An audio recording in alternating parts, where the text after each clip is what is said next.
see on siis Toi Vormisson.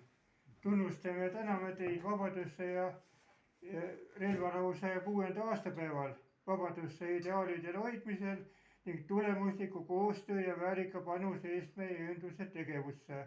Vastupidavat tervist, jõudu, teotahet ja isamaalist vaimu edaspidiseks. Näed, alla on kirjutatud siin Kerstin Käärik ja Ivar Künnapuu. Juhatuse liikmed. Kuule, ma tahtsin küsida, mis puhul, aga näe, sul pikk jutt all, selge. Olete ilma ega vaeva näinud. Ei ole midagi, sa oled selle ära teeninud ja olgu nii. Aga ma küsin, kas sa alles nüüd esimest korda, Ivar, või? Kuule, mina ka võtan, sul on kätt üle ka. Edu sulle tervis palju.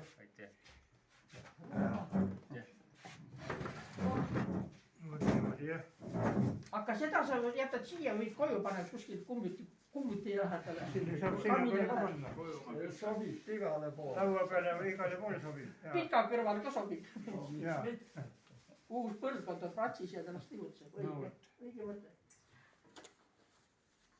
Nõnamoodi, jah. Aga kuule, sina ei tea seda, ma olen Ivar rääkinud. Minul on natuke nagu mitte häälid, aga minu arvamus seisib, see ei ole üldse kriitika. Anto Käise või Kalse kirjutas natuke asjadest, mida me nagunii teadsime ju.